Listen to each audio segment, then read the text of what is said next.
Good morning!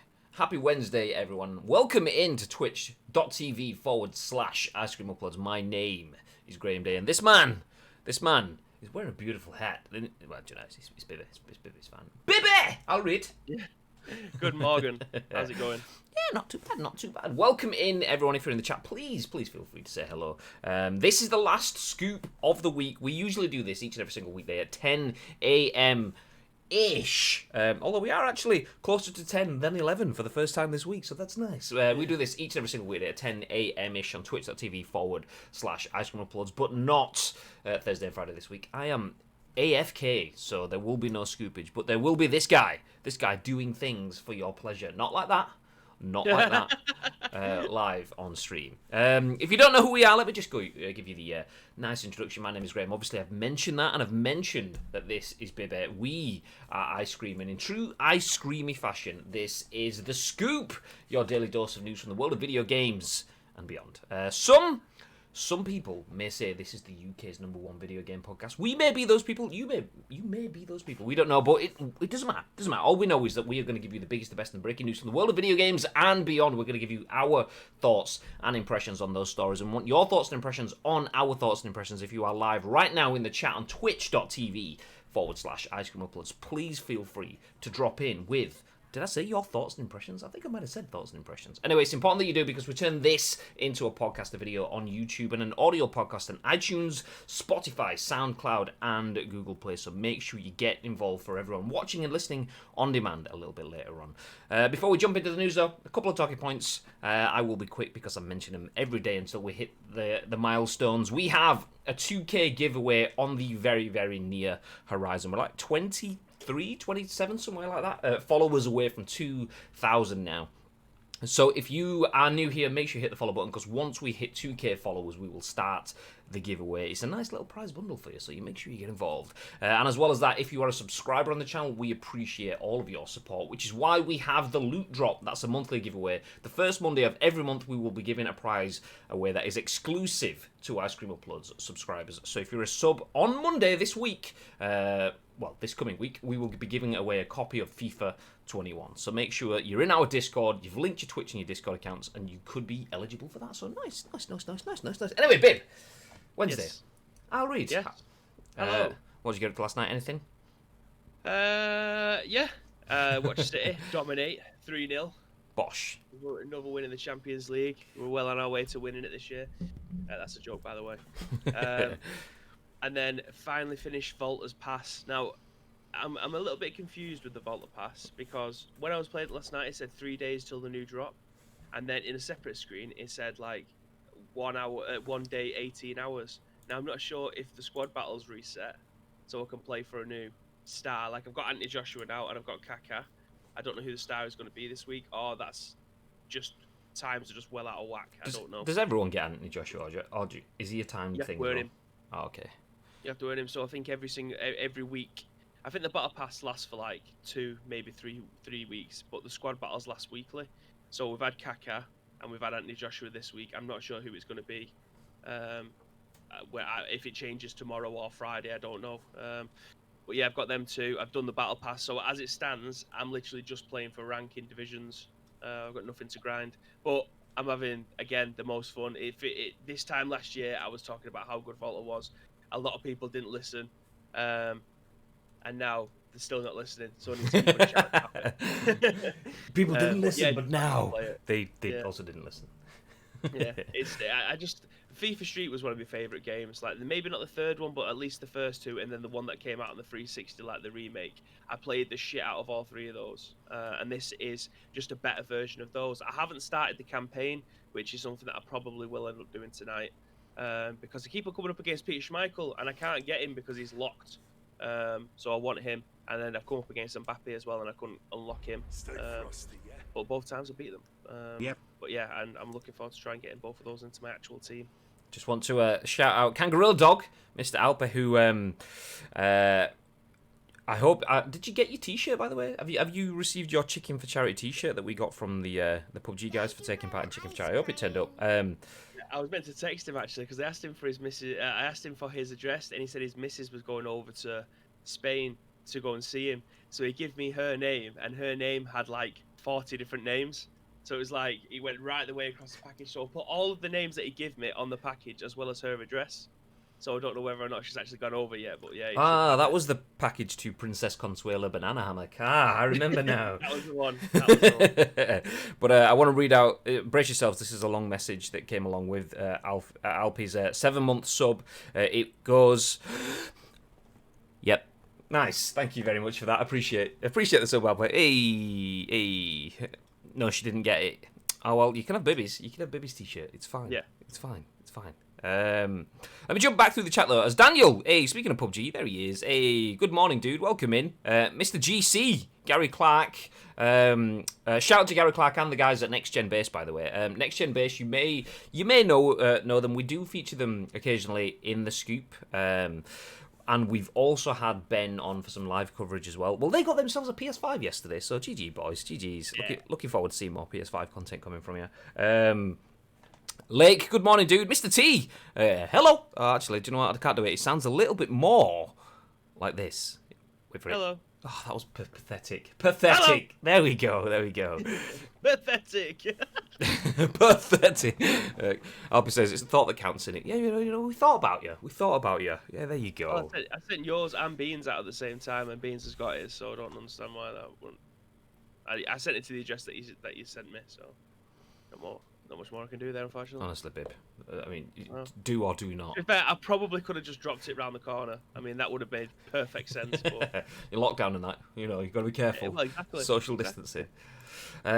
Speaking of social distancing, I mean, that parcels getting lost is one negative of social distancing. Social distancing has other impacts, some substantial ones in the world of video gaming. I don't know if you can tell, but this is a really cheesy tangent into the first news story of the day, but there we go.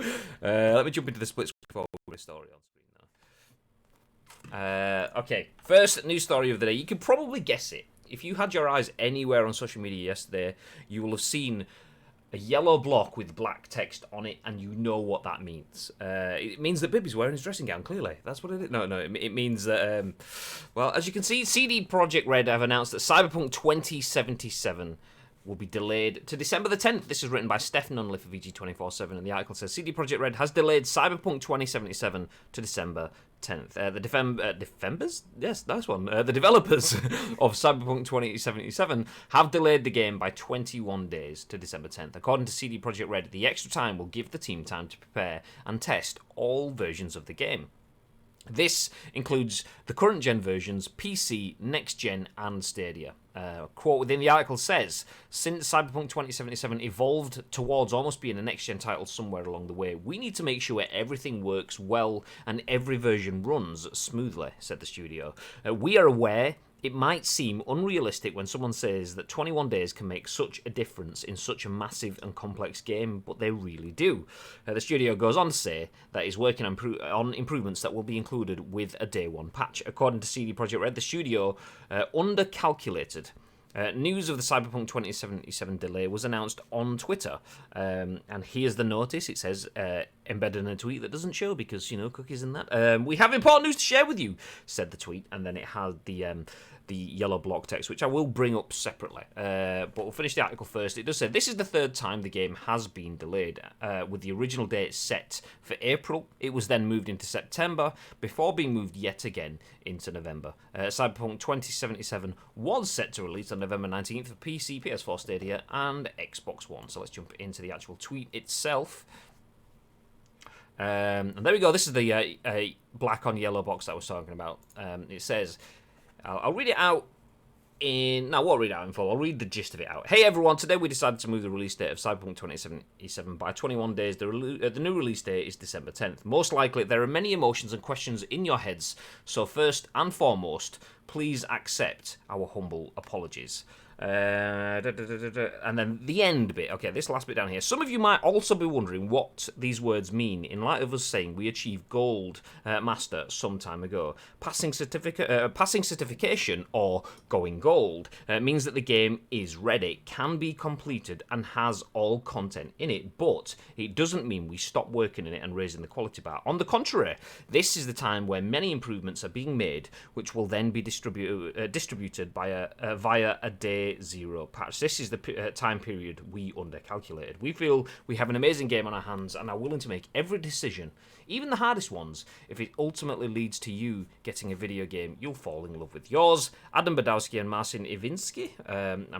I hope I pronounced your name right there, guys. But yes, there we go. CD Projekt Red has been has delayed Cyberpunk 2077 until December 10th. Bib, thoughts?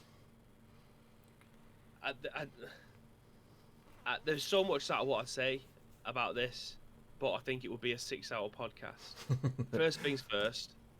It would be a podcast that we wouldn't actually we'd be able to release yet. We'd have to delay the podcast before we could. Okay. It's unfortunate that this game has now been delayed for the third time. Obviously, this was meant to come out 6 months ago now. So have we got to the stage now? Now this is never gonna be a thing. But have we got to the stage now where we just don't put dates on video games coming out and we just put a quarter? Because there is no way. This has gone over 3 separate quarters now. Like, how do you manage to do that? How do you manage to move your timeline so much down, so much further back than originally required? It seems like it's just bad time management. Not from the dev standpoint. I'm not talking about that. I'm talking about the people at the very top who have said, right, this is the perfect time to release this game. Do you think we can do it? The guys will probably go, we can try. You've asked us to do a lot. We've got a lot of ideas. We can't get them all in at this particular time frame. Can we have an extension? I don't know, but there's so many different reports, and obviously I want to hear your thoughts and impressions before I start going digging a little bit deeper. But I think it's it's difficult. If that was the normal world, and I say the normal because we're in the new normal, but if that was the normal world, I'd take that a little with a bit less of a pinch. I kind of have to take those kind of calculations with a pinch because everything is different now. No world has ever been like this world right now. No year has ever been in comparison to this. So it being delayed and them trying to account for that, and then delays being impacted by the fact that, let's just take Manchester, for example. We're in the very high tier 3 lockdown, which we weren't in a week or so ago, so that changes things in terms of what we can and can't do. And then we weren't even supposed to be in this now. We were all supposed to be out and back to work by now. If you go back 6 months, we were only going into a 2-week lockdown. So I think they've probably given expectations based on the information available at that time, and that has changed, or the conditions have changed, or everything around that has changed, which has led to a longer production cycle. So I can see that being the case. I do wonder, and I don't know whether this is a byproduct of the crunch stories, which I don't believe in the narrative. So we pulled apart some comments by Jason. Is it Jason Schreier? Was it Schreier or was it someone else? Yeah. Okay. Jason Schreier. So Jason Schreier basically pointed the finger at Cyberpunk, accusing them of crunch when they were they were pushing workers into overtime. So there's necessary overtime, which is different to crunch, in my opinion. It all depends on the context, and overtime is something that just exists in work. Crunch is something that can be avoided and doesn't necessarily need to. Anyway, without going into the crunch conversation, is this now like coming about as a result of that conversation? Are we sat here thinking, okay, they are trying to push the game out sooner and earlier? Are we having these conversations as a byproduct of the crunch stuff? So the fact that we're questioning the upper management, is that a result of the narratives that are being written, whether truthful or not? You guys can have your own opinions around crunch. I'm not sure. Let's see what people in the chat say first before we continue, because it's moving. Gary says, people losing their shit over a delay to a video game is embarrassing. More important stuff to worry about in the world right now than having to wait a little while later for a game to come out. Sending dev team members death threats etc. Has that happened? Is just disgraceful. Some people need to check their get their priorities in check. My God, if that has happened, I mean, what is it with the world? I tweeted this morning about Jordan Pickford he's had to hire security to protect his family because of a tackle that he did against Virgil van Dijk. If it doesn't matter. I mean, I love football and I love video games just as much as anyone, but I would never send anyone a death threat, let alone actually try to go and physically attack someone over a video game or a football game. My career is built on the back of football and video games. I still would not go and attack someone over it. There's a disconnect from mental stability there. Gagad says, "Good morning, gents. This is just awkward from them as they told the day before to someone that he will get his game on time, and the next day they released the delay yet again. I mean, at that point in time, it was fine. At that point in time, they've said that he will get the game on time because that's the information that they're working to. It's only obviously 24 hours, as the phrase goes. What a difference a day makes. 24 little hours." At one day is a lot of information, and a lot of things can change. So yeah, that it is awkward, but it also isn't, because that extra day gives you context. So stuff like that, I'm not bothered about. I work in social media content, and someone on Twitter passing that message out to the front line to someone is working off the information that they have at hand. Someone who's running that Twitter account isn't necessarily anywhere near the person that's making the decision to delay that game. So for that kind of stuff, I don't mind that stuff, because we have to do that stuff, and we get loads of shit for that stuff when it's just someone putting out messages from a company. So 2077 is the new release date, says David. Hey! Asim says, "Crazy amount of the delays this has had, but unprecedented times equals unprecedented measures." Sure, they said it's gone gold, but that simply means the game is ready to be put on disc. So much work left to do after that. Importantly, getting the first patch ready. Doing that for 9 versions of the game is a lot of work if you're in normal environment. In these working from home times, it's tough. People also forget the CDPR and a Ubisoft or Activision. Just because they have as much money, or more than, at the moment, doesn't mean that they necessarily are. Okay, we're on a 3-minute stream delay today. I have no idea why that timed command has come up. What the? It's not even in channel video. We literally don't have a stream delay. Okay, we'll come back to that anymore. We aren't doing chicken for charity for special effects. But why the hell has that popped up? It's not even in my chatbot. That is literally not there. Okay, we'll come back to that. We'll restart chatbot shortly. But yeah, we're not on a 3-minute stream delay. And we aren't playing in chicken for charity today. That was like a month ago. But yeah. Stay frosty, yeah? Oh, we have a new sub. I can't see. You all. Oh, there we go. Enix! Long time no see. Yeah. You beautiful man. I've been getting on. Miss you all. I'm assuming that was less than 3. Miss you all. So thank you very much. How is life here? As Bib says, how's life in the Big Smoke? Are you in the Big Smoke, or are you just working with? I can't remember. We have had conversations, and I can't remember. Not bad running production since 4 a.m. Oh, get some sleep or some coffee, whichever one suits the situation best. Okay, I'll keep jumping to the comments because chat, like I say, is moving fast. Asim says they have so much riding on this release, and they want to make sure it's done justice when in people's hands. On the awkwardness that Lake mentions, the social media person probably only found out yesterday morning. These things get decided at top level first, and sadly, people on the front line social media are usually the last to know. It's unfortunate they were made to look silly, but it is what it is, and that's the thing. I mean, as long as you have the context that it isn't silly, they are giving you the information they have to the best of their abilities at that point in time. Once the script changes, the information changes, and it only looks silly if you put the last tweet versus the next tweet in a non-context environment. As soon as you put the context with it, it does take some of the heat away from it. But for this point in time, when people are still raw and emotional about a situation, which I'm giving credit to that. Yeah, fair enough. You can be raw and emotional about the situation. Not necessarily I agree with that, but if people are raw and emotional, it will seem like a much bigger thing. Are you ready to play devil's advocate? Always. Mm-hmm. So, I seen Jason. I didn't see him.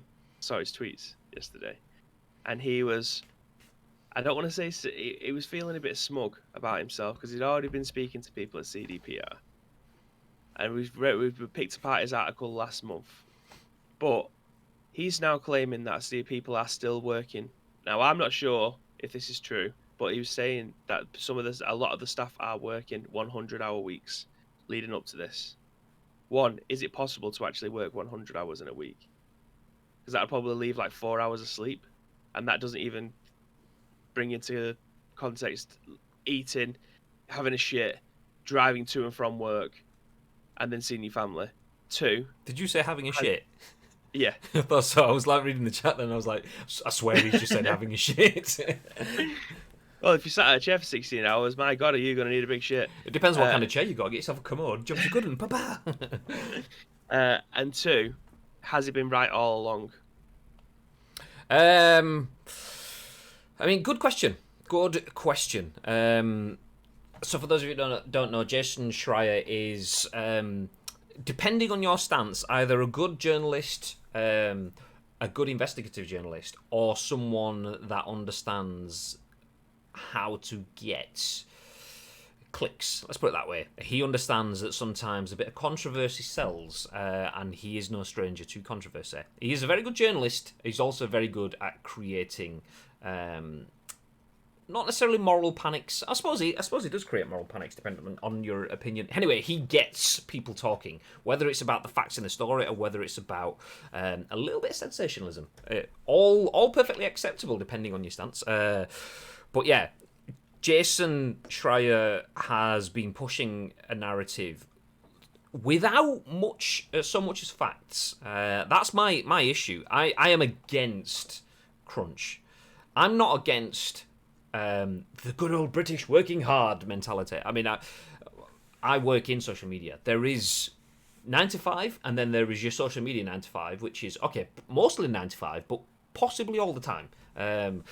Yeah, not necessarily the healthiest thing in the world, but it has benefits. There is advantages to it. People wouldn't necessarily do it if it was just going to eat away your soul. If you're in a right environment where you have support and you have protection and you do get recognised for doing the bits going above and beyond, then it's wonderful. And that, for me, is not crunch. Going above and beyond or being forced to do stuff out of hours when the work requires it, if you get the praise and the reward and the recognition, is fine. I think we'll stick the pin in the crunch stuff, because we'll go down that whole road again, and that'll give us another hour gone without touching the rest of the stories. But Jason Schreier has been pushing that, and unless I've missed it, I haven't seen any hardcore proof. I've had these conversations. I've had conversations. I've seen those. Oh yeah, I've been speaking to someone, but surely that at some point comes with some form of evidence. If it's such a big problem, then surely someone will commit to going on record. If someone is constantly speaking to Jason Schreier going, yeah, absolutely crunching, all the time, yeah, there would be some way of finding proof. Jason Schreier, as a journalist, would be saying, okay, you don't want to put yourself in the firing line, but if you can get me A, B, or C, that will prove undeniably that this is happening. And I've not seen that, so I'm not... There is the potential that he has been right all along, but without any proof, I can't agree with it. I can't.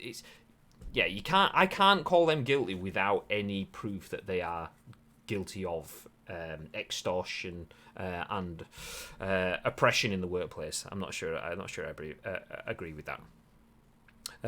I will pause it there though, because I can see that the chat is still moving very fast. I want to catch you up. Yeah, one of the dev members from Cyberpunk tweeted yesterday, people need to stop death threats. Assholes. Daniel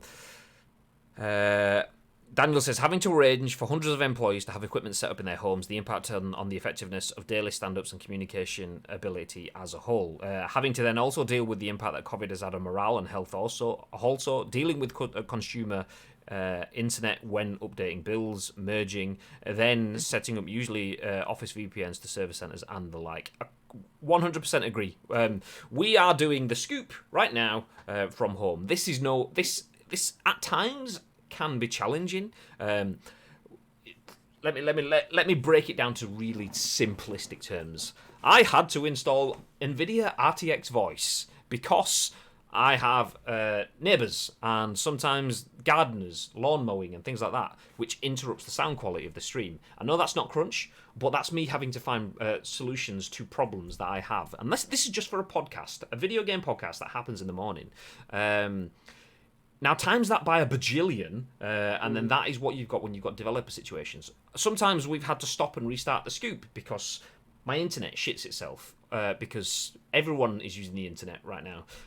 Sometimes we have to go to the hold slate while I restart Streamlabs because my mic comes on and I sound like a robot like that.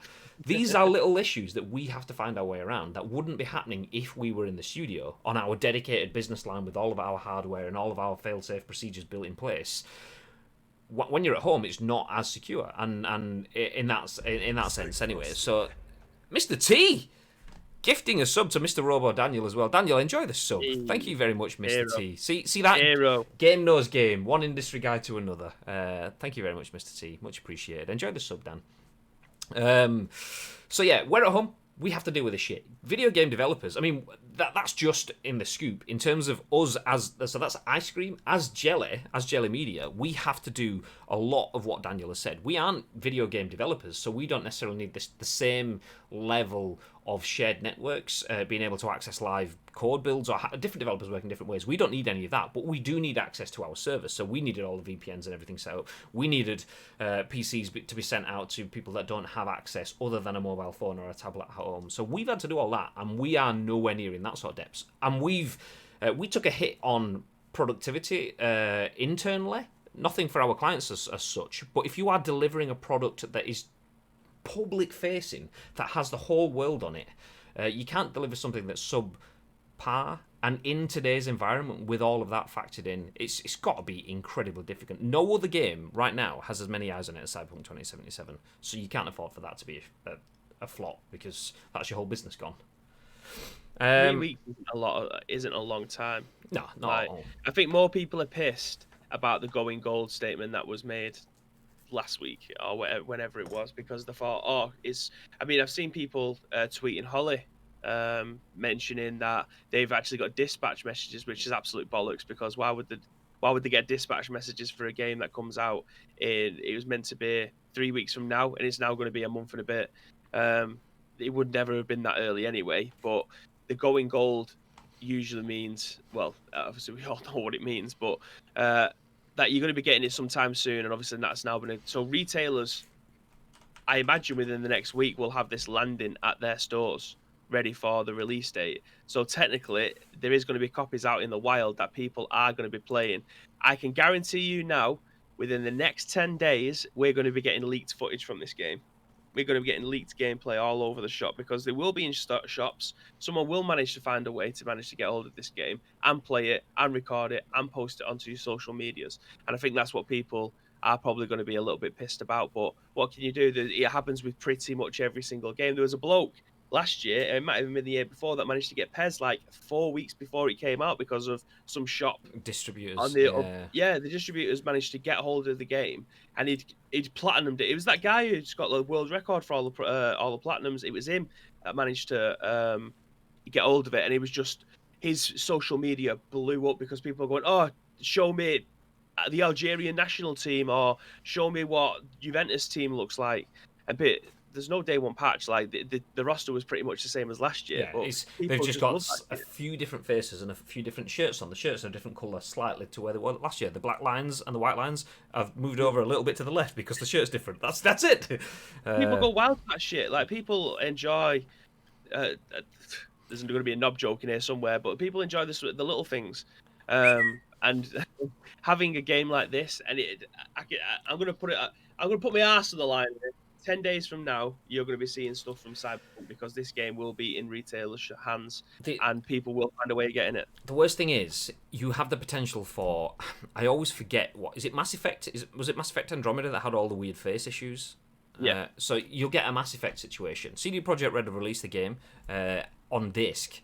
It's gone gold. It's not finished. And people will get the game early, and you'll probably start seeing people going, fuck, this game looks bad, and you'll get like the main character in CD Projekt Red will kind of like in Cyberpunk will turn to the camera slowly, soldier face, Keanu Reeves, what was he called, Johnny Silverhand or something like that.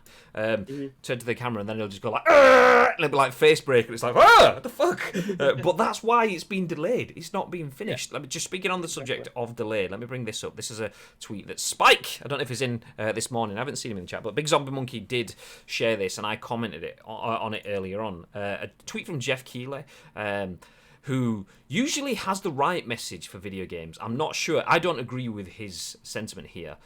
So a tweet this morning saying, might be the time to retire the phrase that a game has gone gold. And then you see instantly in the chats, people are going with like either memes or, yeah, that's a shit take. That's not a good take. I don't think that's a good take. The phrase gone gold, if you're commenting on that, he's saying might be time to retire the phrase that a game has gone gold. He's changing the phrase gone gold for narrative purposes. He's assuming that gone gold means finished. Gone gold, for anyone in the industry, knows that gone gold isn't finished. That is pressed. Production. That is a production term, not a finished term. So I don't agree there, because it's the subtext. It's what he's not saying. He's not saying that the game isn't finished. He's not saying that they have a month of logistical shipping time. This game's need to be pressed, put into cases, put into bigger boxes, put into containers, put into ships and planes and sent all around the world. That takes time. That allows you time to create your day one patches and all the rest, or day zero patches, as it was mentioned in their statement. Doesn't factor any of that in, and that's a bad take from Jeff Keighley for me. He usually, I mean, everyone can have a bad take, anyone can. That's unusually bad for me, because it's inviting pressure onto CD Projekt Red, basically saying that they've fucked up by over delivering. Maybe we get rid of that phrase. It's kind of, they never said it was finished. They said it had gone gold, which is a phrase that means something to anyone that has ever had a game go gold. And most of the industry now and fans by proxy, by putting that in. A lot of people that are not hardcore, not even hardcore, a lot of people that aren't nerds sat in video game podcasts like us, the casual gamers, will just go, yeah, well, don't say it's finished then. And it's like, they've not said it's finished, they've said it's gone gold. It doesn't mean that, but by saying that, he's making you think that. I don't like it. Not a fan. I think I'm going to go out on a limb and say at least 95% of games that come out and have done since the generation that we're in, when you put that disc in, there's going to be a download of sorts. Like the biggest one that I can think of, and it's one that I always go to, was the Tony Hawk's. Like you had the tutorial on the disc. The rest of it was the rest of the game was a download. Like there's no other. You cannot play that game without downloading something, because you'll just be playing the tutorial over and over again. Like that's the biggest waste of a disc that you will ever see in your life. In 20 years' time, if the licensing runs out on that game, like it did with the first one, which is why we had the HD remaster, then the licensing ran out on that, so you can't get the original HD remaster anymore.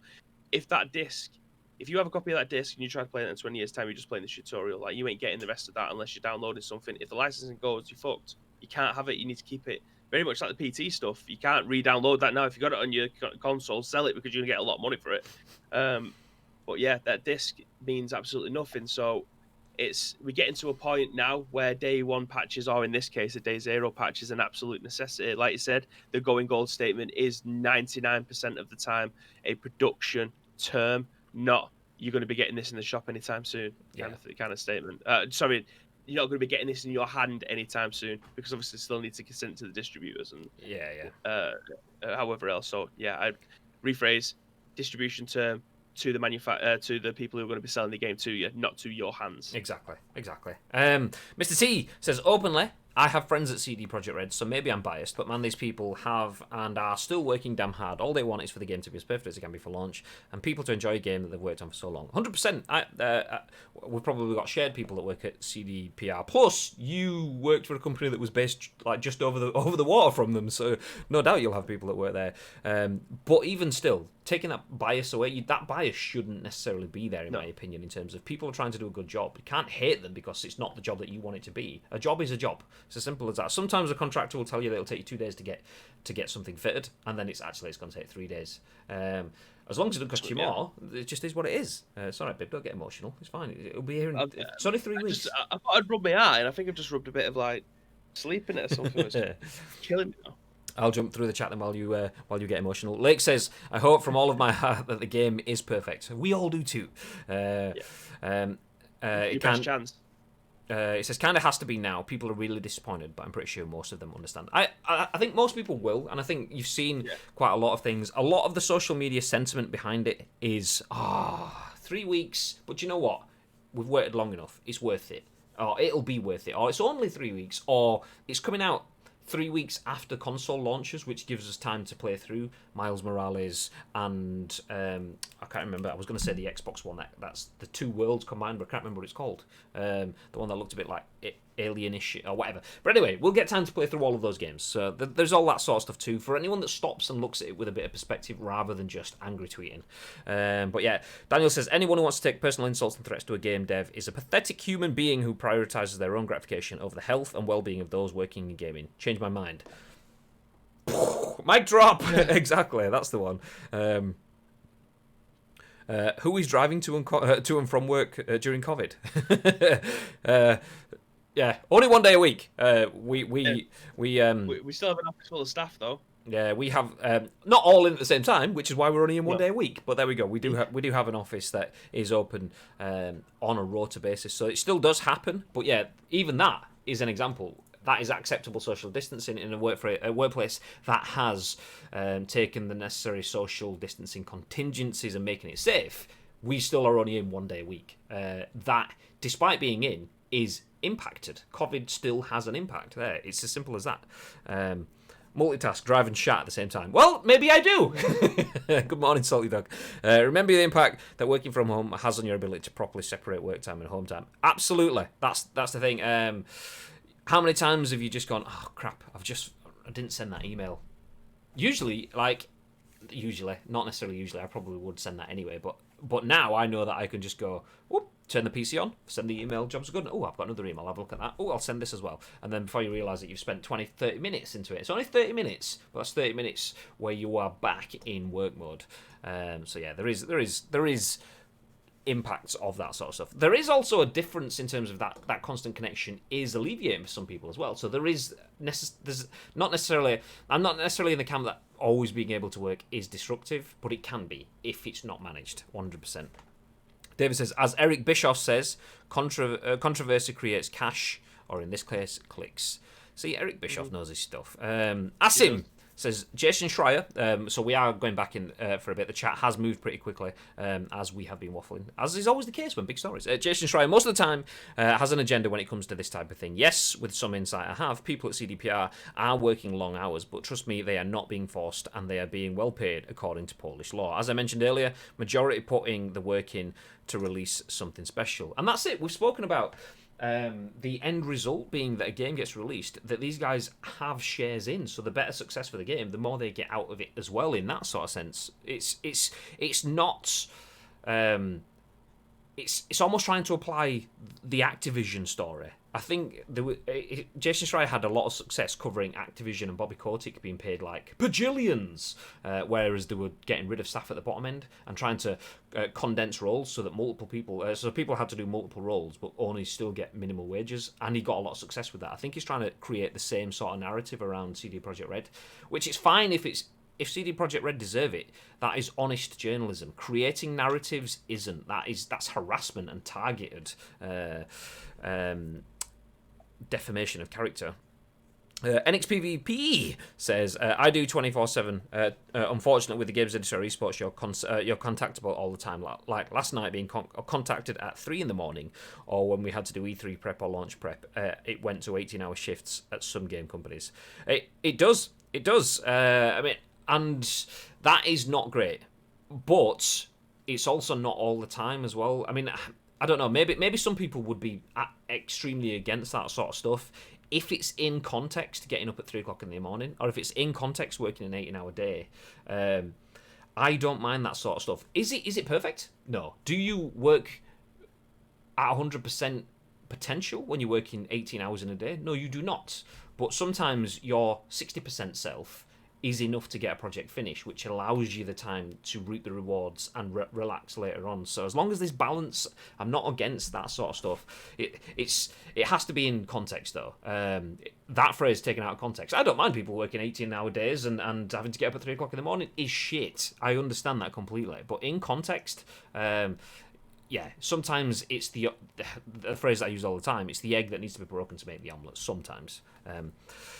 Gary says, and this is not very heavy at all. It says Jason is a moron, blocking people for just disagreeing with his opinion. Like, really? I mean, that for me shows more about we're playing devil's advocate, trying to take his stance for the needs of discussion. If you are a journalist, I have very, very, very few people blocked on Twitter. Very few people. And that's because my background is media and radio journalism and production. I come from a journalistic background. I tend to keep everyone open because nasty people give me context. The horrible people make the better stuff sit brighter when I see it side by side. I don't necessarily want to be inflicted shit, and if someone is attacking me, like that doesn't add any benefit, then yeah, okay, you're gonna get yourself a block. It's usually small-minded racist people that have no real impact and input into my world. They will be the ones that get blocked because you're not adding anything. You don't add any context. You're just a dick that I can get rid of. Fuck off. Everyone else I tend to keep. But yeah, Jason Schreier is a journalist. Surely that discussion on his talking points should be encouraged to some point. I get that he needs to self-protect and keep himself away from horrendous people on the internet that just want to attack him. But blocking people for having opinions is not necessarily the best way into journalism, from my perspective, anyway. He blocked me for asking why he has a bias to the gender against Xbox. It's a question. It's a question. Journalists ask questions. Journalists are not immune to being questioned. I don't agree with that for myself. Yeah, he's an idiot. Just wow.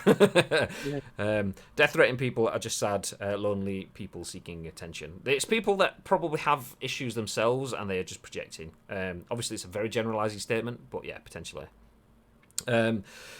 Okay, I'm going to fly through the chat now rather than responding to the comments just so we can catch up. Daniel says, to put in perspective on how big this news is, I can guarantee there are biz teams now rushing around moving their release dates so they don't get swallowed by the absolute news blackout that Cyberpunk will create. Exactly, it creates a lot more freedom for the Valhallas and the Legion, which obviously comes out a little bit early, and the Miles Morales, and all of those games. They get a little bit more time. Also, they're obviously blessed by the news that Destruction All-Stars has been delayed as well, so that's even bigger news for them. So yeah, if people are pissed at the going gold thing, might sound harsh, but they need to look up the exact definition. Just because it's ready to be put on disk or coded up doesn't mean that the work is done. We're in a world of patches and the like. And as I said in response to a comment earlier on, the video game world is generally, not entirely, but generally better for having day one patches. You get the fact that going gold isn't finished and forgotten. It's not fire and forget. It's okay. This is a turning point in our production now. We can now work on quality of life improvements as opposed to actual production of the title, which means that when it hits you, everything works. We will set the online system up. We'll do all the rest of the stuff. We can start adding additional content. That patch mentality is the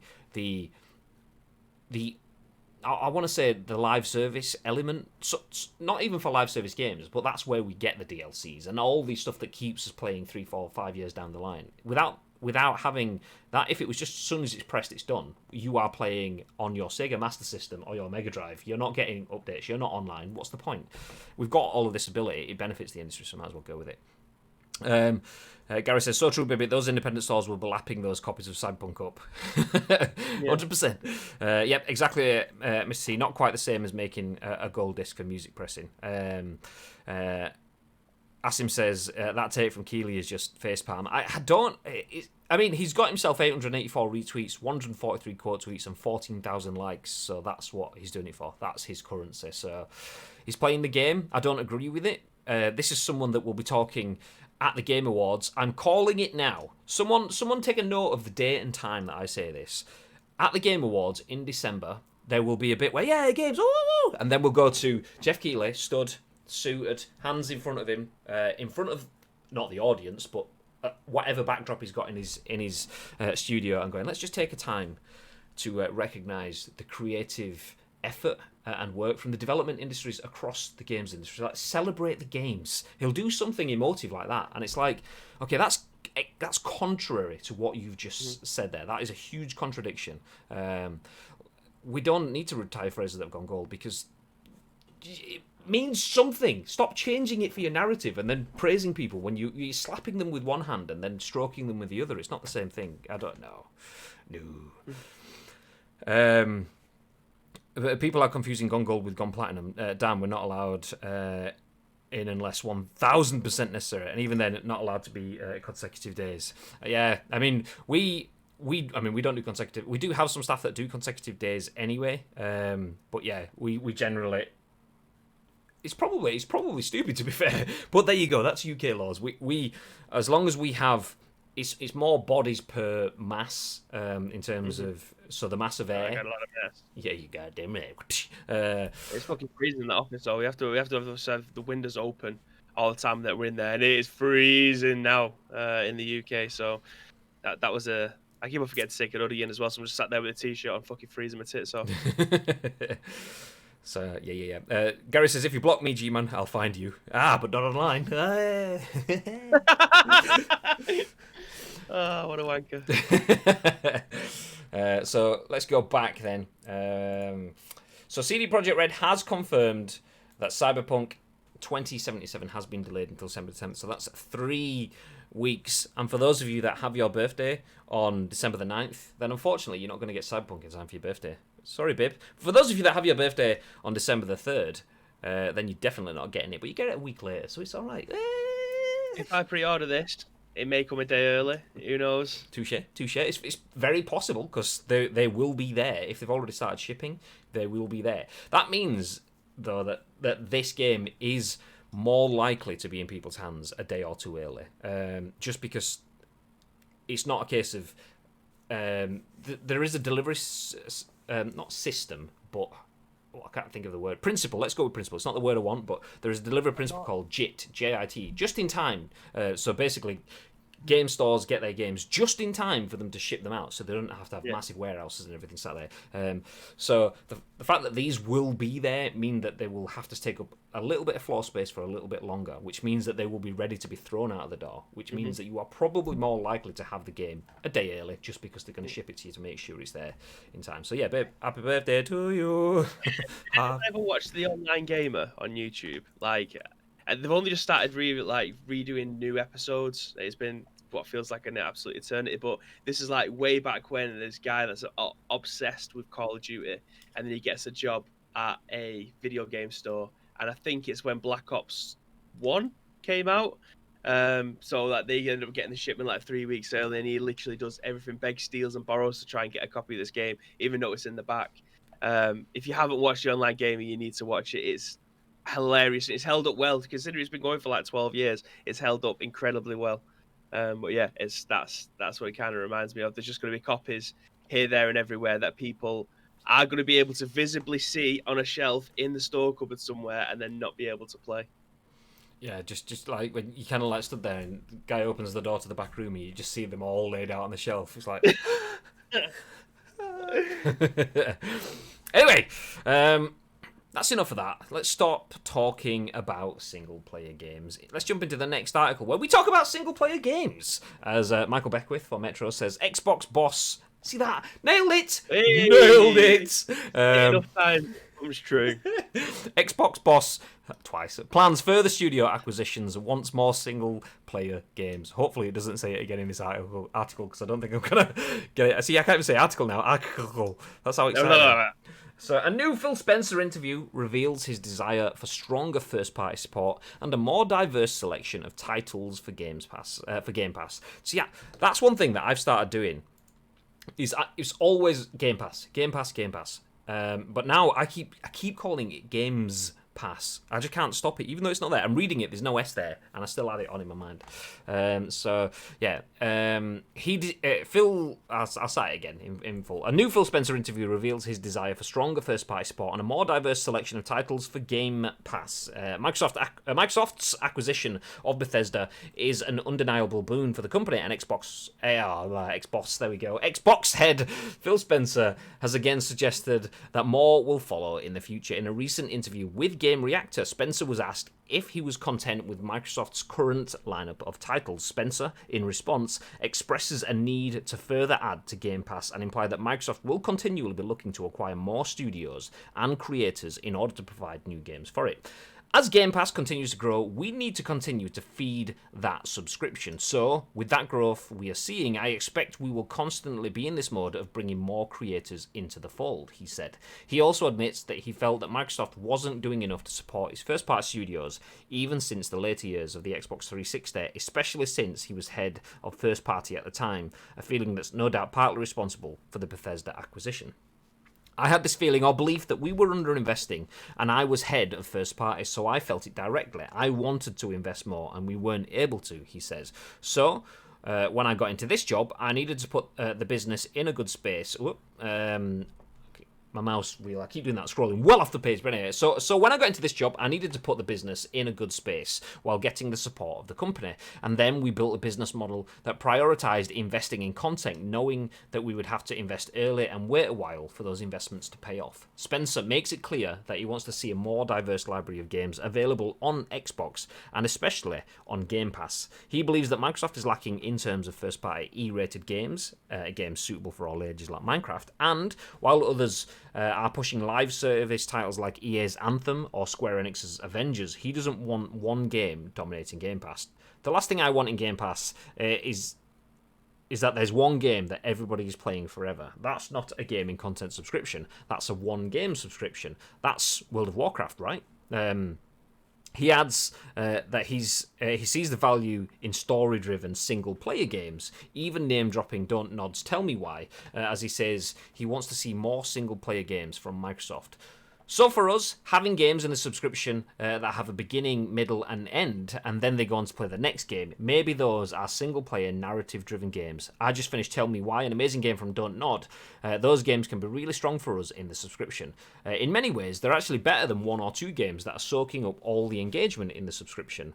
I want a long tail of a lot of games that people are playing, and I think the diversity of online multiplayer versus single player, we have to support the diversity there, and that's my goal. If anything, I'd like to see more single-player games from our first party, just because that's, over time, we've kind of grown organically to be more multiplayer-driven as an organisation. As Spencer says, Microsoft has heavily pushed multiplayer-focused games in the past, so it's interesting to know that it's recognising that it needs more of a balance. It's possible that it's taken notice of Sony's overwhelming success with its numerous single-player games on the PlayStation 4, Uncharted 4, Horizon Zero Dawn, and Spider-Man, just to name a few. A lot said in there. A decent article. GG Michael Beckwith at Metro. Bib, thoughts? I think this is something that we've touched on a lot over the last year or so. I think having storyline games is making a massive comeback. It seems to be that we are now moving away, thankfully, in my honest opinion, away from just purely online multiplayer games. I think we've been saturated with first-person shooters, with sports games, where it just gets to the point people are just buying buying these games to play online, and that's absolutely no knock on people, because obviously they either want to play with the friends or try to be the best at these games online. But I think there is a massive market out there again for us to be able to play single-player experiences. Games over the last 3 or 4 years, in fact, I'll probably say last 5 or 6 years, I've probably gone on to sell better and tell a better story than most of the films that have come out in the cinema, TV shows that have run on Netflix.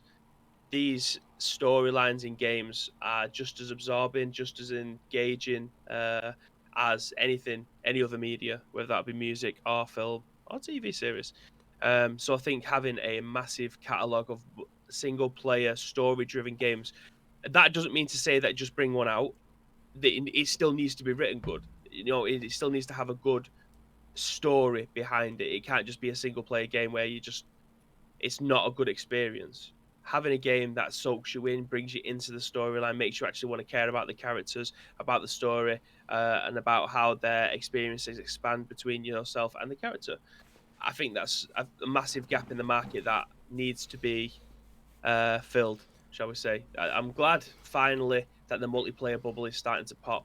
As a person who likes to play single player games more than multiplayer games, there's a reason we started a Master League series that's got like a little bit of narrative behind it. It's not just mindless, let's try and win the Premier League. Like, we've got storylines behind the players that we're buying it, bringing in. We've got a community that wants to help us build a team with a narrative behind it. That's what we're trying to bring, a single player storyline into a game that me and you are both playing.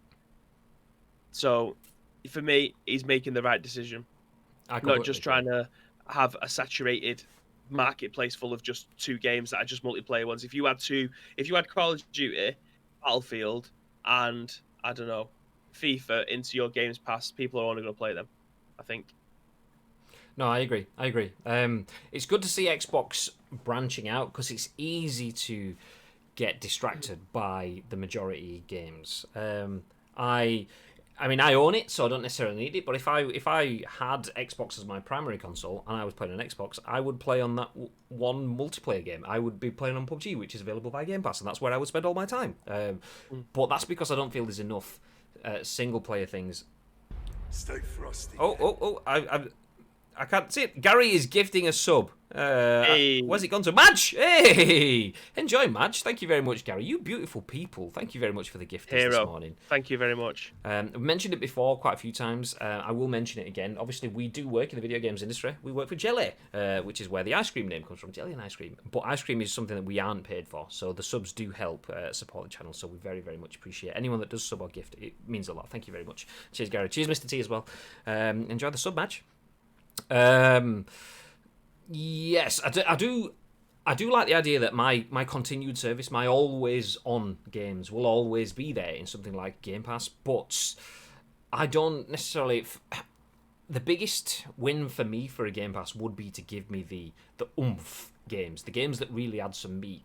That's why I think PlayStation could absolutely kill it if they offered you the games that would be in Game Pass. So the third party ones, like you mentioned it, the CODs, the Battlefields, the FIFAs, the PUBGs, the PESs, the whatever you play as your always game.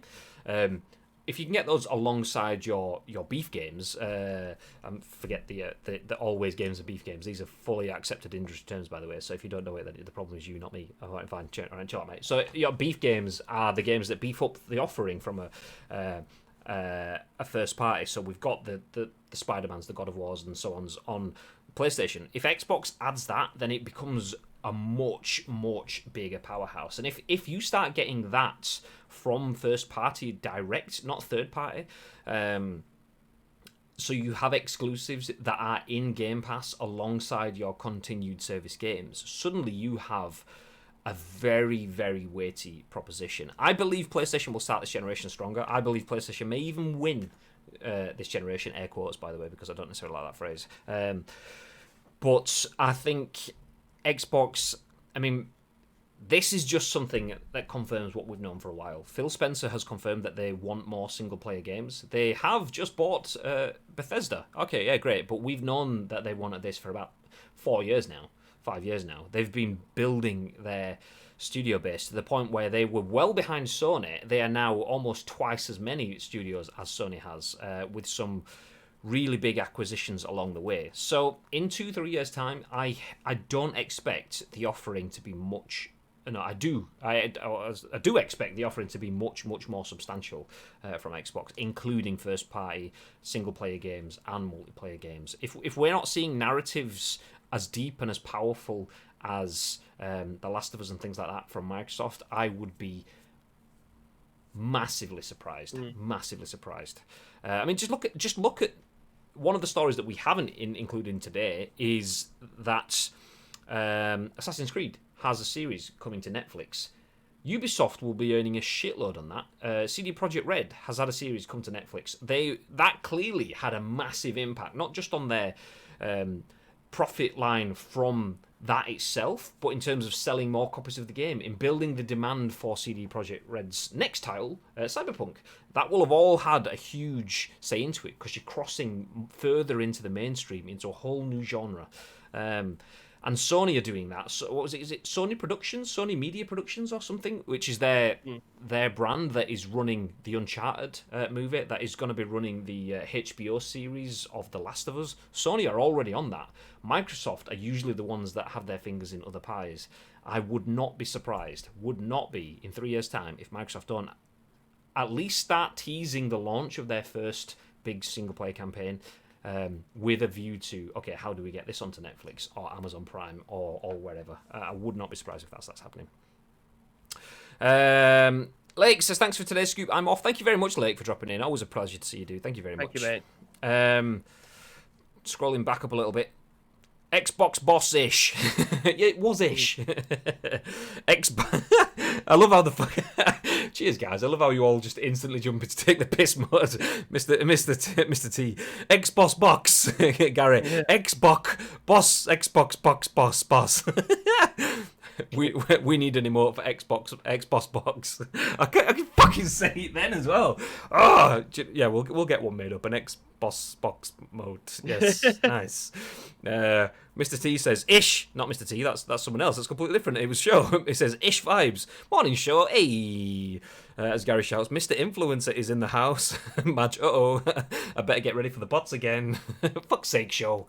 Do you want to be famous? Just go to twitch.tv/Shogun Ash Live, which I did last night, by the way. Show has a copy of Watch Dogs Legion because he is a big-time player. The game's not even out for... It's not tomorrow, I think it comes out, and he was playing it yesterday. So tomorrow's news is old news for sure. That's how big he is. If you haven't given Shogun Ash Live, make sure you give him a follow, because I imagine, if not today, he will be playing some more Watch Dogs Legion very, very soon.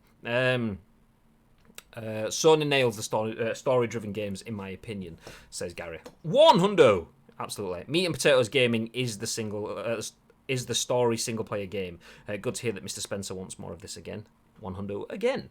As we scroll down, this past week I've played and finished The Suicide of Rachel Foster and Rain Swept, 2 single-player games of great stories and emotional connections. Loved them both. Way better than any live service stuff. I mean, I would say, obviously, in your opinion, I think there is a benefit for both. I absolutely adore single-player games. I absolutely adore my live service stuff. I have a PUBG crate on the wall just there because I love my live service stuff. I love the fact that it's constantly different. But yeah, I get what you're saying. I understand the sentiment behind it completely. It's not necessarily better, but it's definitely better for certain things. It scratches an itch that the live service stuff doesn't give you, which is wonderful. And the fact that Xbox are going to be doing more of that, I'm completely on board with. Robert Daniel says, going to say Wolfenstein series has a really good narrative. Xbox own it now. To which Gary agrees, as does Mr. T. I haven't played Wolfenstein, so I will have to nod politely. Yeah. Ubisoft messed up big time. They got Stormzy and Watch Dogs Legion, and they should have got Ashen instead. Yeah, absolutely. I mean, if you've heard his bars, haven't you? Shit. That's why they got Stormzy in instead. I mean, we don't even need his bars. We just need him to freeze frame. All goes quiet. Switches to show full screen face close up as he just does his chat up lines. I can't even remember any of them now. Have you seen my freestyles? Definitely not. Yeah. Okay, let's fast forward then. Pick up the pace as we jump through the last few stories. Microsoft will be doing more single player games. Do you know what? More single-player games in the future could harm sales of PS5, but that's not happening right now, Tedious Link. Yeah. As Stephany Nunneley of VG247 says, PS5 pre-sold as many units within 12 hours in the US as PS4 did during 12 weeks of pre-orders. Sony has said it is seeing a very considerable demand for PS5 via pre-orders. Pre-orders for PS5 are through the roof, apparently, according to Sony Interactive Entertainment boss Jim Ryan. According to Reuters, Sony pre-sold as many PS5 consoles in the first 12 hours in the US as in the first 12 weeks of pre-orders for the PS4. And we have a quote in the article that says, "The demand, as expressed by the level of pre-order, has been very, very, very considerable," said Ryan. There was only 2 varies, not 3. I added one in by accident. Anyway, it may well be that not everybody who wants to buy a PS5 on launch day will be able to find one. That said, Ryan added that the company is working hard to ensure there is enough supply during the upcoming shopping season. Yeah, okay, the last line is basically telling you to look at other articles that they've all sold out, and there may be more. There may be more. If there is, we will keep you updated.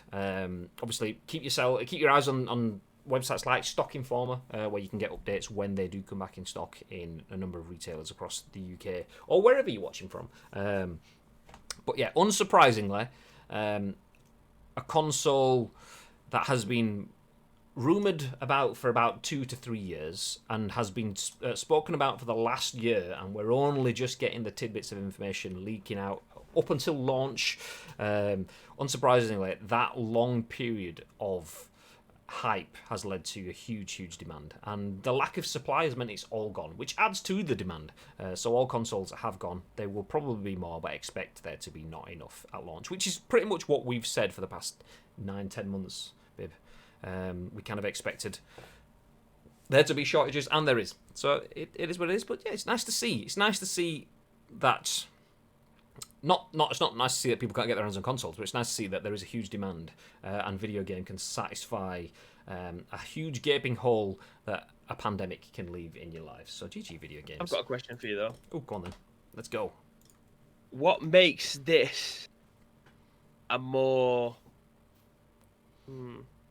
attractive offer to buy more of in the first 12 hours than over 12 weeks compared to the PlayStation 4? Because at the time when PlayStation 4 pre-orders were coming over, it was it was what the PS5 is now. It's the new gen. It's the best things will ever look. It's a competitive price. I think it was a fairly decent price at the time when it came out as well. What makes the PlayStation 5 a more attractive offer to more people now than it did 7 years ago or 8 years ago? I think it could be a number of things. The pandemic, people needing time to play, needing things to do, should I say, which increases the need to play, will be one. The fact that video games are more mainstream and are more accepted. We have Drake. He streams with Ninja. He did once, but that's what the world thinks now. So that will add to it. Video games is more fashionable. Plus, if people get this just to play Fortnite, I'm going to be pissed. well, I'm getting it. If that's the reason, like, you watch Drake play and you're buying a PlayStation 5 based on that, I will be pissed. I'm getting my PS5 just so I can play PUBG with smoke grenades. So shut up. Yeah, but you're doing that as a hazard for your PlayStation 4, so it actually doesn't blow up and smoke when someone throws a smoke grenade. So yeah.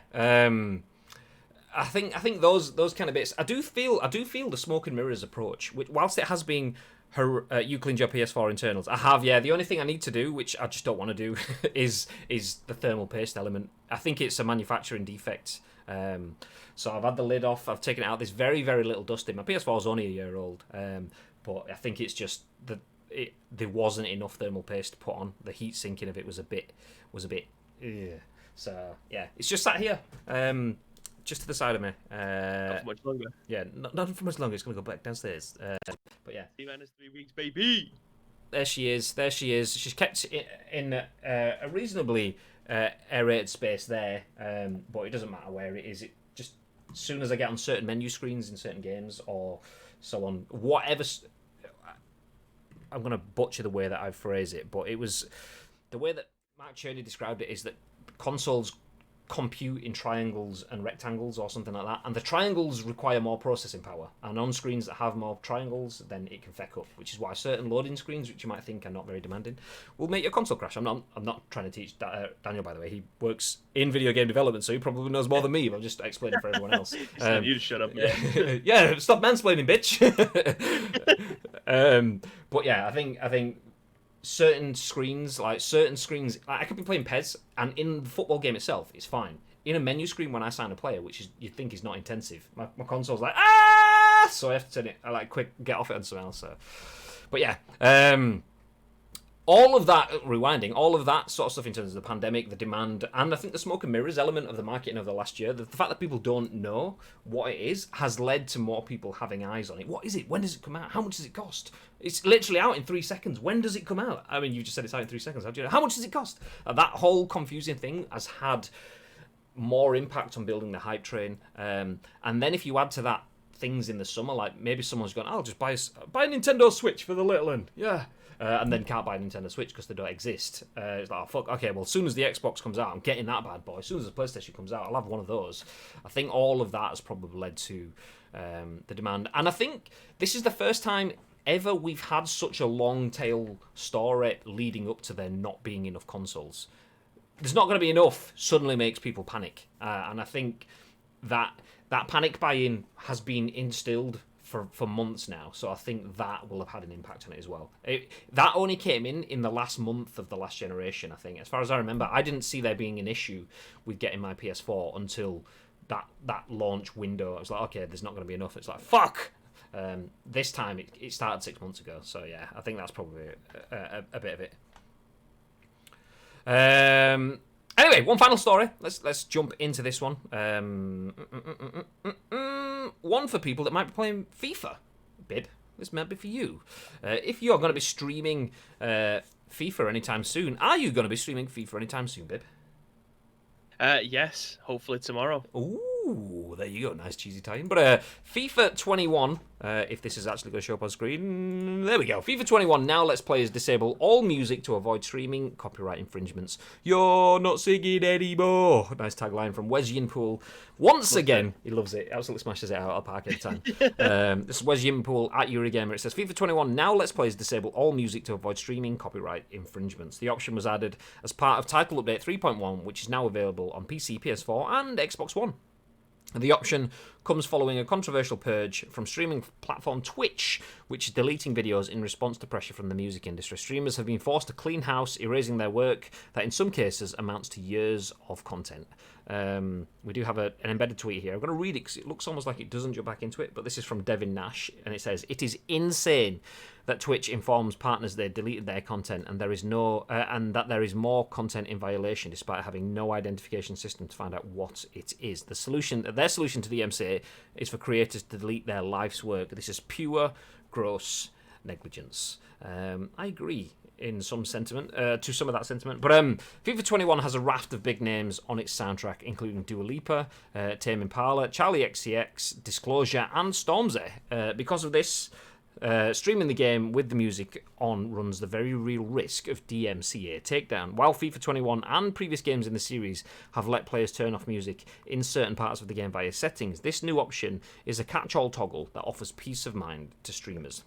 Personally, I play FIFA 21 with the volume lowered to 0. I'm not a fan of the music or the commentary, which leaves me free to listen to other things at the same time. I think I'll make use of this new setting, even though I'm not streaming the game. Huh? Bib just made some sort of inaudible noise and left. Nice. Expect more of that as he streams FIFA tomorrow without the music on. But yeah, FIFA 21 does allow you to disable all music in the game. So if you are planning on streaming the game, it's a good catch-all to protect you from DMCA strikes, which I do like. I like the fact that a game is real-world aware.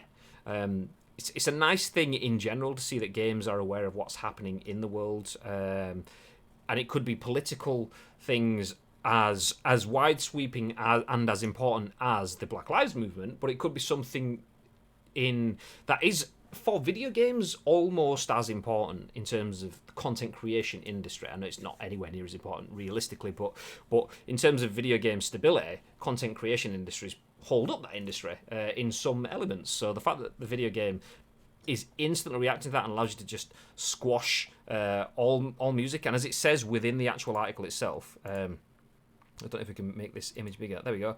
Disable all music for streaming purposes. The fact that it's streamer aware is how good is that for streamers? The fact that video games are aware of us now. We could just have a button that says, "Yeah, I stream, bitch. Get rid of all the audio."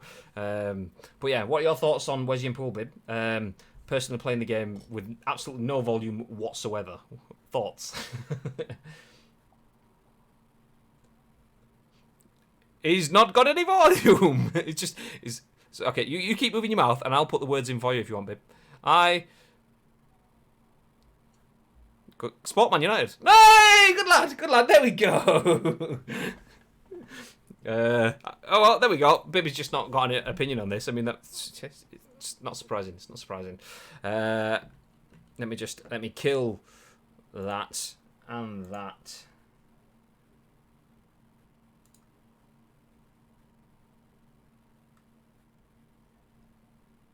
Waiting. Hello? Hello? Hello, can you hear me? Yeah? Yeah, there we go. Got you back. I have no idea what happened there. I literally put my headset down because I thought someone was at the door, and then that was it. And then you came back and you had no voice. Could you hear me at all? No, I had to. I thought you was taking the piss, so I had to actually go to the stream to see whether or not you just stayed quiet and just leave me sat here talking on my own. That didn't turn out to be the case. I decided to. I was like, "Baby, you just move your mouth, and I'll say the words for you." And you move so. Hello, I support United. Hey! So yeah, I asked you a question. FIFA 21 now lets players disable all music for streaming, which is nice. Yep. But Wesley Yin-Poole gets all volume lowered to 0. No music, no commentary, no nothing. What are your thoughts? Well, I think this is probably going to be the norm for video games that have menu music anyway, which is the same reason why in our Master League we don't have the Premier League walkout music, we don't have the UEFA Champions League music, because they're just going to be things that are going to get caught on YouTube or potentially get caught by Twitch as well. So there has been, was it about 5 months ago where the first Twitch takedowns or the strikes were starting to happen, so people were frantically deleting their clips. Now, we've been lucky enough not to have that, but I know a lot of people did. But we stopped doing copyright music months when the first hit started coming through, so we've just been using copyright-free music that's on Twitch, so on Spotify. Twitch have brought something out so that you can use copyright music with specific playlists from an application that I think it's called Soundtrack by Twitch or something along them lines. So you can have copyright-free music on that. But I think this is probably going to be the norm down the way. I don't understand how we've come this far without this happening sooner. But I don't understand how we don't have someone in the middle, like a mediator, saying, well, we can use your music. Your music is getting more plays than it ever would by people just listening to someone's stream or whatever. I think it probably could work in both favors. It wouldn't surprise me if Twitch, I'm using that as a platform obviously because that's what we're using now, if Twitch was to broker a deal with music companies to say, okay, allow our streamers to stream the music, whatever music they want, onto the platform, but they have to pay a monthly subscription of £3 or something like that, so that the music companies will be happy because they're getting something from it. People are already paying for their Spotify subscriptions unless using the free one, but who's doing that nowadays? And just be able to find a balance in the middle, because I've listened to a lot of non-copyright playlists over the last 5 months. There's only two. One that Zerka made that has it's just pretty much a grime playlist by all the grime rappers that wanted their music to be heard all over the place without having to pay for it, which is cool. And the second one was a rock playlist, which actually has some absolute bangers on there. All the rest of them are just shit. It sounds like someone just got into a karaoke booth and just blasted out a few tunes. But it wouldn't surprise me somewhere down the line if there was someone in the middle saying, actually, we can make you money by making people pay to be able to stream your music while streaming themselves. I wouldn't be surprised if there was an option created by Twitch. And when I say Twitch, I mean Twitch's parent, Amazon. Amazon has Amazon Music. I wouldn't be surprised if we get to a point down the road where, let me just add the discussing now, where a deal is brokered. I do feel it's a very difficult thing to get to at that point. For the reason that Daniel mentions in the chat, the difficulty here is the number of different copyright types and how licensing works globally as well as locally. I mean, we know it with PES, how difficult it is to feature club licenses in different social media means, and how to feature players that you have as ambassadors and players that you don't have as ambassadors, and all the rules and regulations. And then when you put them into something like the UEFA Champions League, which has incredibly strict rules and regulations, how difficult it becomes to say that in certain places and so on. Very, very difficult. Did I mention it's difficult? It's difficult. So I wouldn't be surprised if down the line we get to a point where agreements are made so that we can have packages built in. And I wouldn't be surprised if it's something that Twitch doesn't necessarily make available to viewers as such. It's something that is given to streamers and then is cut out of revenues. So streamers can stream from the Amazon Music library, and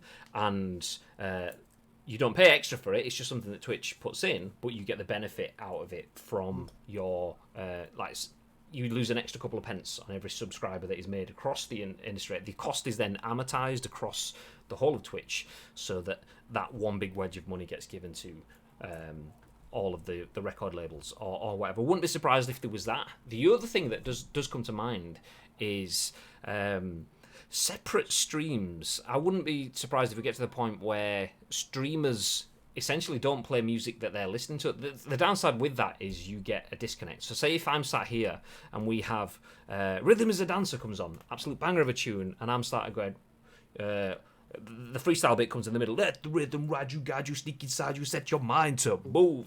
You're all like, yeah, we all enjoy the moment together. I wouldn't be surprised if audio becomes a separate audio bed that isn't necessarily the same for everyone. And the reason I want to say that is like, or maybe it is. Maybe there's an audio bed where I play my playlist through my Amazon Music service. You get fed that under the stream, and then when I pause it, it pauses for you. And the reason it's a separate audio stream is that, say, like we have now with Twitch watch parties, if I watch Bateson and he watches The Boys on Twitch watch party, which he was doing every Friday when there was a new episode, if I didn't have Amazon Prime, I could sit in Bateson's stream and just watch Bateson reacting to something that I couldn't see the video. I just get Bateson full screen. If I do have Prime, I get to see Bateson smaller in the corner watching the video. That's a separate video feed. Even though he's watching it, for me, it's a separate video feed. So I wouldn't be surprised if we get to the point where music happens in that sort of way, whereas if you're in the right territory, you can listen to the music. If you have Prime subscription, you can listen to the music. If you're not in the right territory or have the right subscription, then you will just get me sat here going, let the rhythm ride you, guide you, with no background music or anything. There's a bit of a disconnect. So yeah, that I feel like maybe something like that could potentially happen down the line. I don't feel we're anywhere near that point yet, but no, I don't. Yeah, something like that maybe. David says, it wouldn't be so bad with the music stuff if you didn't get the impression of a fat cat music boss and counting his money while singing gonna get your money with a DMCA. Yeah, exactly. Asim says, don't remind me of copyright stuff with Pez. Wow, Pez. Yeah. Enjoy the memories. Nice. Daniel says, we still have some issues with the audio for the music box in PUBG.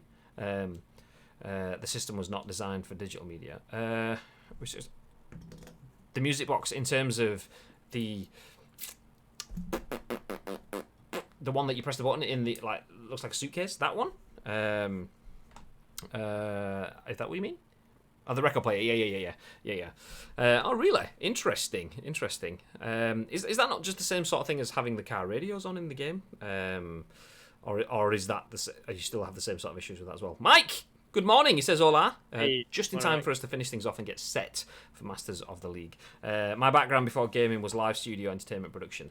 Oh, nice. So you've been through all of this bullshit for ages.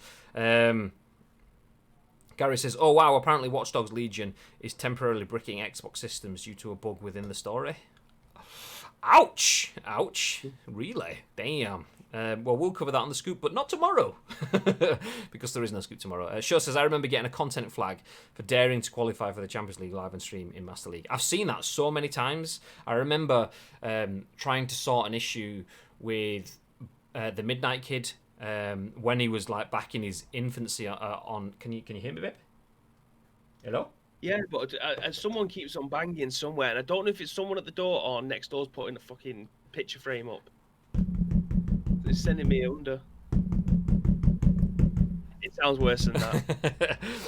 Yeah, I remember trying to help Barry, aka the Midnight Kid, Pez content creator, back when his channel was small, long before the days of Pez Universe, trying to get his channel unblocked because he had like multiple strikes from UEFA for using UEFA Champions League music in his videos. and he was trying to get Konami to help, obviously, unblock that. And they were like, it's not our music. We can't do that. You've got the strikes. The strikes are there for a reason. You just didn't pay attention to them. But yeah, that sort of stuff, even though Konami is saying, yeah, you can play the game, but we still don't own the rights to that song on your YouTube channel. We own it in the game where we play it on your PlayStation. We can factor that in, but we can't do anything else. So yeah, it is very difficult. So I am well versed in the difficulties of this, but I completely believe that Amazon Twitch will take on the cost of the legal fight over the cost of paying out for proper licensing rights. Ooh, interesting. How long before the crowd chants are copyrighted? Well, technically, there is issues in that. I can't. So trying to think of a chant. I've literally just. So there we go. 5 gold rings, 4 calling birds, 3 French heads. United has 5 cantonas. So we sing that in the stands. Yeah, job's a good one. But the melody, the tune underneath that is 5 gold rings, which I don't know if that actually is copyrighted. So that's probably a shit example. But like, what's that coming over the hill? Is it a monster? That's been used by like 1 million. Players over the years for different clubs. The melody of that is copyrighted and owned by, I can't remember who made the song, but the band that made that song. So video games can use those chants. There's a reason why not all chants exist in games, and that's because the melody can be pushed for if whoever owns the license wants to. If it's something like is it like 25 years or something fair use and anyone can use it or something? Maybe I'm wrong. I don't know enough in the licensing, but all the stuff is a bit more accessible. The new stuff, yeah, you absolutely can't use it, which it's already there. I'm DMC till I die.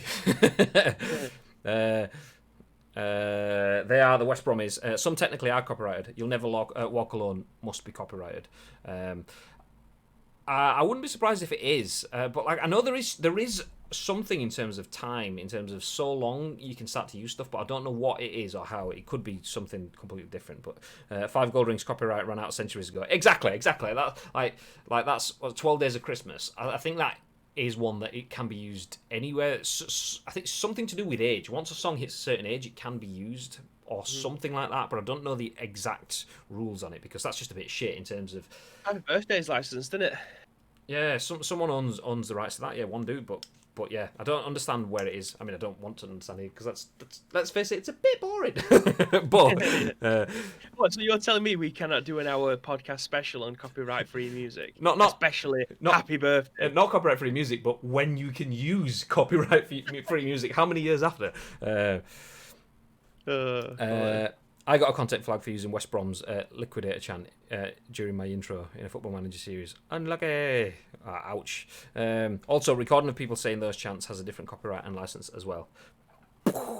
It depends when the music was created. There's a time around 1970s where some things changed, but before that, it's 70 years, I think, after the writer's death. Yeah, that's the bit that kind of came to mind, which is like, yeah, usually 70 years down the line, music has moved on. 70 years ago, music was a completely different kettle of fish than it is now. So, like, you probably get like the old England when I'm cleaning windows, like old World War sort of like that theme sort of style. Nobody really wants that on their stream. Maybe somebody does, but not us anyway.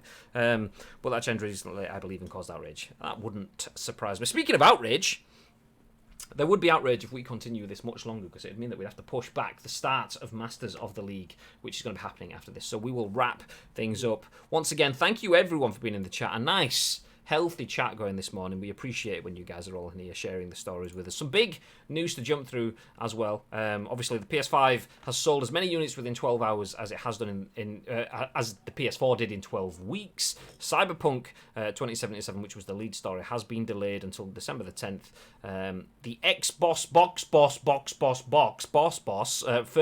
plans further studio acquisitions and wants more single-player games. And finally, FIFA now lets you disable all music if you're a streamer or just want to get rid of it, which is nice little function. Anyway, as mentioned, this is the last scoop of the week. We will have no more episodes of the scoop, no Thursday, no Friday episodes, because I'm taking some time off, going AFK, so I will not be around. So Baby is going to treat you to the sights and sounds of the Italian Batman. There he is, there we go.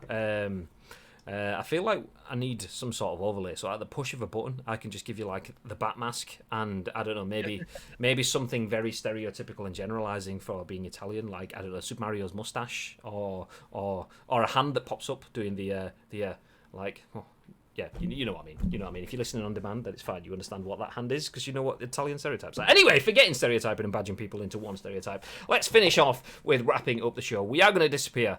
We will be back shortly with Masters of the League, episode 55. We are just about to start season 4. We have the ICC, the International Championship Cup, starting and finishing. We will see whether we can take that trophy once again in today's episode. So if you want to see that in its culmination, then make sure you join in. Before we do that, though, babe, is there anything you'd like to say? Yes. If you do see any video game news from around the social media platform of your choice, then do feel free to get in contact with us. You can do so by finding us in 2 different places. First of all, social media. At Ice Cream Uploads across all major social media platforms. Second way, join our Discord. If you're not in there by Monday, you are a fucking noob if you are a subscriber to this channel. You could win yourself a copy of FIFA just by subscribing to us and being in our Discord. Just make sure that you tie them both up, though, because if you ain't in the loop drop section, tut it. But anyway, where am I going with this? Oh, yeah, there's a bit in there called The Scoop. I always do this. There's a bit in there called The Scoop. Just drop in the URL, your thoughts and impressions. We will then give our thoughts and impressions on the very next show, which will be at what time? On Monday. Yes, Monday, Mr. Graham Day. The time at Monday, as it is each and every other weekday, is 10 a.m. Ish.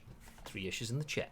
So yeah, thank you very much everyone for being here. Hope you have a fantastic weekend. I'm obviously not going to see you till next week on the channel, unless, you know, just out of the blue I decide to just do something else. Maybe new PUBG season starts. I think it starts tomorrow. I'm pretty sure it starts tomorrow. You never know. I mean, I'm going to play it anyway, but whether I do it on stream or not, that's the thing. Anyway, so have yourselves a fantastic weekend. And if you don't stick around for Masters of the League, until then, stay frosty. Stay frosty.